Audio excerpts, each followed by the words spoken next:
Hey Stephanie, I'm Tara from Cape Toyota. Nice to meet you face to face, kind of, right? So I'm here in a Camry that we have on the lot. I was waiting to see if we'd get a Corolla in because there's one coming in any day now, but it doesn't look like it's gonna get here soon enough. So I'll make a quick video for you of the Camry we have here, and the features are pretty similar. I'm so sorry I couldn't be there when you picked up your car, but I'm back now. And thank you so much for the gift. I really appreciate it. It was really kind and thoughtful of you. Everybody loved the cookies and they all say thank you so much. So yeah, let me flip the camera around and we'll go over some of these features and buttons so you can know what your car does. Just a second. All right, so sorry, this one's still all wrapped up in plastic because it just got here. But we'll start with the steering wheel right here. So we've got this button right here. I'm sure you've realized, you have lane departure alert. So if you're going over 32 miles an hour and say you look back and you're grabbing your bag out of the back seat and you swerve over the line of the lane, the car's gonna beep at you and it's gonna slightly nudge you back into the center of the lane. It's not gonna like jerk the wheel or anything like that, but if you're driving and this freaks you out for any reason, you wanna quickly shut that feature off, you can press this button here and it's going to tell you up here that the steering assist is active, and then you can see when it turns it off. Okay, so that's what this button is for, to access that feature, turn it on and off quickly. Over here, these are for your cruise control here. So as you know, with standard cruise control, you basically turn it on, you set it to whatever speed you want to go. So say you set it to 60 miles an hour. It's going to mindlessly just stay at 60 miles an hour until you get too close to something, and then you have to press the brake, and then it shuts the cruise control off and you have to restart it. So your cruise control is a lot different than that. It's a lot smarter than that. So this button here is to turn it on, and when you turn it on, you're going to see, sorry, it's flashing on camera, but you can see up at the top right here, this green icon. That's how you know it's on or off. So when we turn it on, it says radar cruise is active. Please pay attention to other vehicles. When you're driving, it's also going to say what speed you've set your cruise control to. So if we press this when we're going 60 miles an hour, it's going to set the cruise control to 60 miles an hour. And then say we want to go 65. So it's set to 60. You're going to see up here, you go up to 61, 62, 63, 64, and 65. So now we're set to cruise control. We turned it on. We set our speed, and then once we've set our speed, we use this button here to choose how much distance we want to maintain between us and the vehicle in front of us. So your car has a sensor that can actually slow you down automatically so that you maintain a certain amount of distance. And to choose that distance, we press this button, and you can see it shows us 3 blocks. So each block represents 1 car length of space between us and the car in front of us. So now we're set, if I leave it on 3, we're set to 65 miles an hour for cruise control, and we're set to 3 car lengths, okay?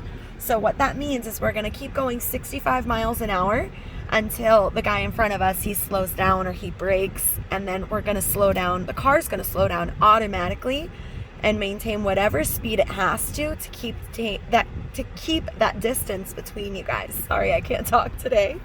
So it'll go 50, 52, whatever speed it needs to keep that 3 car lengths of distance. When he speeds up or gets over, it'll automatically go back up to 65 like you asked it to, or until you're 3 car lengths behind the next car in front of you. So this is to turn it on, and then you can turn it off or cancel right here. You can also just press this again to turn it off. So we turn it on, we set our speed, and then we set the distance. And then it'll say it's active, and then you'll feel the car speeding up and slowing down for you. If you press the brake, it'll shut the cruise control off. So I've had some clients say that they like to use this in stop and go traffic in LA. You can set it to like 35 miles an hour, and then you can set it to say 2 car lengths of distance. And that way, you know how it is, if you look away for 1 second when you're stop and go traffic in downtown or something, you can rear end somebody really, really quickly. So you can set this to like 30, 35 miles an hour, and if you get too close to somebody, you're going to feel the car slow down for you. If you continue to get too close to them and the car doesn't slow down fast enough, or you don't catch it and brake, you have a pre-collision system, so the car will physically stop you before you hit them. So it's pretty cool. You can play with it, see how you like it. Aside from those buttons, this is to change the channels on your radio. Mode is going to change from AM, FM, Sirius XM. You do have a 3-month trial for Sirius XM, so I'll show you how to use that in just a second. Over here we have, this is kind of like Siri or Alexa. You press this, you say, call Tara, and it's going to say, okay, I'm calling Tara. Or you can say, text Tara, hey, I'm on my way, and it'll tell you that it's doing it for you. You can also say, take me home, when you're plugged in Apple CarPlay or Android Auto, and it'll set your navigation for you. So then we have our volume, and then these up here. So this button is going to, when you're connected to Bluetooth, it's going to pull up your contacts over here on this screen.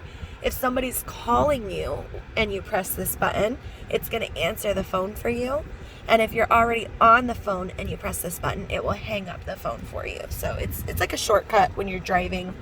And then these buttons here, so this is to play with all of our menu up here. So if you can see, I'm going back and forth the menu at the top. So this first one, if I go down here, let me back up so you can see this. So I'm just using these keys here to operate the menu up here. So on this first one, I can go up and down. It's giving me mileage information, telling me how many miles I have to empty right now, my average miles per gallon.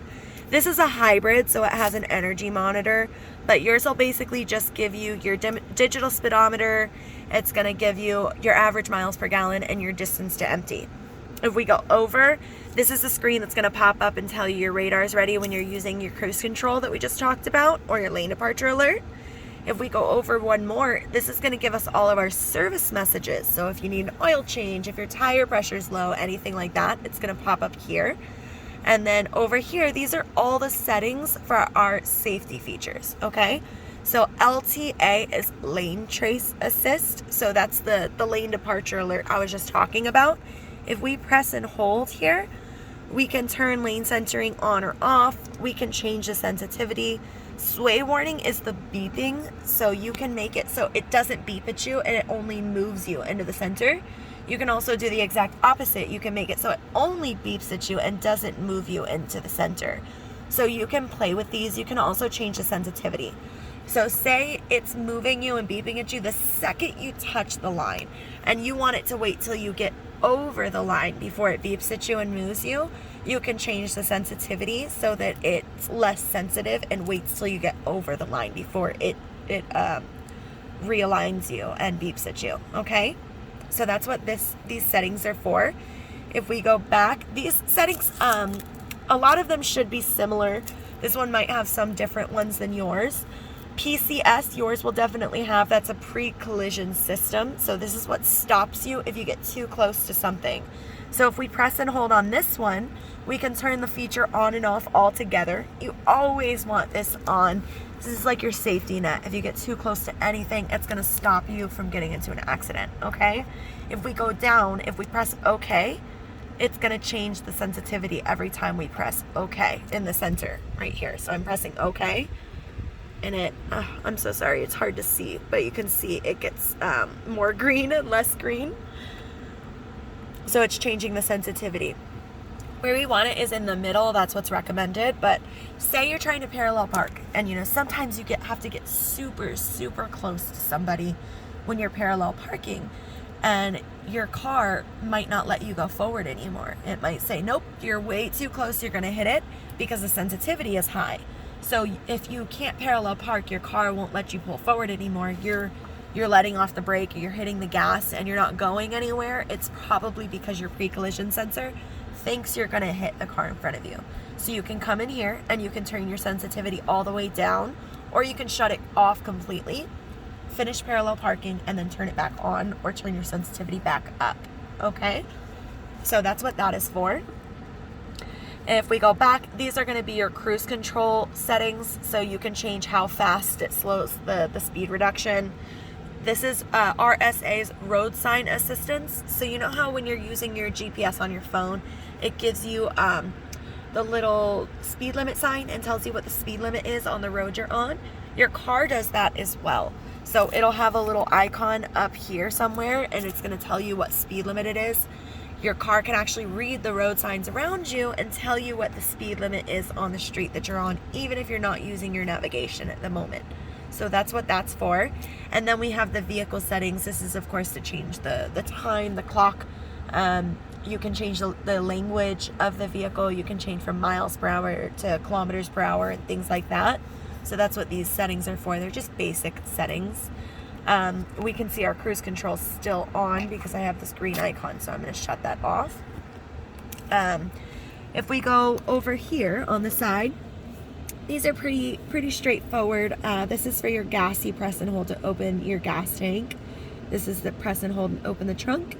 This is to turn on and off your traction control. You always want this on. It's not safe to drive on the street without it. The only time you'd want to turn it off is if you're like, I don't know, doing donuts in the desert somewhere. But you always want this on. If you ever do by mistake press the button and turn it off, it's going to tell you up here that your traction control's turned off, and it's going to keep popping up until you turn it back on. So you'll always know, okay? And then this is for automatic brights. So we can see on our headlights right here that we're on auto. When this line is here, that means our headlights are already on auto. So at nighttime, they're going to come on automatically. During the day, your running lights are going to be on automatically. Now, you don't want to be that person that's always blinding people with your brights, right? But sometimes we need our brights in dark situations. So what this button is for, when this green light is on, that means your brights will come on automatically when you're on a dark road by yourself. And the way this works is that the car can see, it has a sensor to see other people's headlights and taillights around you. So if there's no headlights or taillights anywhere near you, the car can't see it. Obviously, you're on a dark road all by yourself, which is a situation where you need your high beams. So the car will automatically turn your high beams on if this feature is on. So as soon as it sees another car near you, headlights, taillights, anything like that, it's going to turn back to your regular headlights so you're not blinding anybody with your brights. So that's what this is for. You can leave this on all the time. You never have to shut it off. If for any reason you don't like it, changing your brights back and forth, you just press this and turn it off. No big deal, okay? I would suggest leaving it on for now. See if you like it. If you don't like it, no big deal. Just shut it off. Now that we're done with this, I'm going to go back to our main screen. So you can choose what you like more as your home screen. So you have your distance to empty, and then you have mile per gallon information and your digital speedometer. Like I said, yours won't have this energy monitor, so don't worry about that. That's because this vehicle specifically is a hybrid. It's just the only one that I had to use right now to show you the features. If we go up here above the rear view mirror, we have the SOS button. So it has this little plastic cover on it so that nobody can press this by mistake or anything like that. And that Toyota app that we set up, it set up your 1-year trial for this. So if you're in an accident, you don't know where you're at, you're hurt or anything like that, or say you just blow out a tire and your phone's dead, you have no way to call for help, you can press this button. Don't be scared of it. It doesn't call 911 immediately. So when you press this button, it's going to say, do you need police, ambulance, roadside assistance, or help with enrollment? Help with enrollment would be if you haven't set this up, if it didn't properly get set up on the app for any reason, you can press this, ask for help with enrollment, and Toyota, somebody will come on the speakers of the car and go through the setup process with you. Yours should be set up, but if it's not, just let me know and I'll help you with that. Or you can just press the button and ask for help with enrollment and somebody will walk you through it. So other than that, other than enrollment, you can ask for police, you can ask for the ambulance, or you can ask for roadside assistance. Even if you don't know where you are in that moment, you're scared, you're hurt, you're confused, you just ask for whatever you need and they'll find you with GPS, locate where you're at, and send help straight to you. So that's really good to have. You have a year-long trial for it. Once the trial's over, I think it's $80 for the whole year if you want to sign up for it. As of now, it has absolutely no way to charge you for anything for that trial. So once it ends, it's just over. It'll give you a notification on your Toyota app and say, hey, your trial ended. Click here to sign up if you want to. So that's completely up to you if you want to sign up once it's over. But that's what it's for. You have it for a year. Decide if you like it, if it's useful, and then you can go from there, okay? So over here, we have our standard display, right? So this is our home. Once you're connected to Bluetooth, so here, I'm gonna connect, well, I can't connect to Bluetooth while I'm on my camera, but once you're connected to Bluetooth, this is gonna say, it's gonna have 4 boxes here, right? And you can connect 4 contacts, whoever you talk to most often. It's basically like a speed dial. So you just press and hold in that box, whatever box you wanna program it to, and then it will bring up all your contacts, and then you just select which one you want, and then it'll put that person's name here. So you can have 4 of them. Also, really important, if you have an iPhone, after you've set up your Bluetooth, open your Bluetooth settings. You're going to see the list of all the devices you're connected to, and look for Toyota Corolla. There's a little blue eye next to it for the details. Right next, that little blue eye next to Toyota Corolla that you're connected to, press it, and at the top, it's going to say show notifications. You want to turn that on, because otherwise it's not going to show you your text messages when you get a text message when you're driving. So when you're connected to Bluetooth, it will, if you get a text, it's going to pop up here on the screen, and you can press read for it to read to you. If you don't show notifications, it won't pop up your text messages. It won't load them at all. So make sure you do that if you want to be able to see your texts or listen to them while you're driving. So once you're connected, when you press phone, it's going to pull up your phone information. Of course, you can see your you can see a keypad where you can dial from there. You can see your contacts, your recent calls, and then it'll have messages. You want to click on messages, and it's going to say messaging has not been set up. The first time you click it, press yes, and you have to turn on the show notifications thing that I was just talking about before you do that, so that it will show your messages. That's how you set that up, okay? If you have any trouble with that process, just let me know. I can talk you through it on video chat or anything like that. All right. And then let's see. So for audio, you're going to have AM, FM, Sirius XM, and Bluetooth. So FM and AM are pretty simple. So you have all your channels. You have your tune button, scroll, find the channel you want. Once you find one that you want, you just press and hold, and it'll program it to that channel. And then you can go over, you have 36 of these presets that you can make. So you're never going to run out of them, I would think. You can put AM right next to FM, and you can see that some of these say Sirius XM. So what that is, if you've never used satellite radio, you can go to source right here, and we can choose SXM. If you don't know what channels you like on Sirius XM, you can go to station list right here. Say you like pop music, you select pop, and it's going to show you all the channels that play that kind of music. And then say you like 90s music, you choose that one. We can go back to presets, and now we can program it here. Okay, and then you can have any channels you like there. You have Sirius XM for 3 months. Once again, it has absolutely no way to charge you once the trial's over. It just ends. It's going to give you a notification either by email or in the Toyota app to let you know you can sign up for that after you want, after it ends if you want. Okay, so that's how you use the audio. All that's pretty straightforward. On menu, you have your setup. You can personalize everything. Projection, this is going to be Apple CarPlay or Android Auto. And I brought my cord to be able to show you. So, to set up Android Auto or Apple CarPlay, you're going to go to your USB port. In the Corolla, it's going to be in a different spot. So, your USB port, it has to be the one that's up here. It cannot be the ones that are in here in the center console, okay? So, in the Corolla, it's kind of hidden. If you feel right under here, you're going to feel the USB port. So you want to plug it into this one. It has to be this one for Apple CarPlay or Android Auto, okay? So you're going to plug into your USB port, any USB cord, all right? And then once you've plugged in, I cannot get this cord to plug in for me today. Once you've plugged in and then plug into your phone, it's going to ask you to allow the first time you do it. So you're going to hit always allow. So right now it's saying Android Auto is available for this device because I have an Android, but if it's an iPhone, it's going to say Apple CarPlay is available for this device. So we want to turn it on.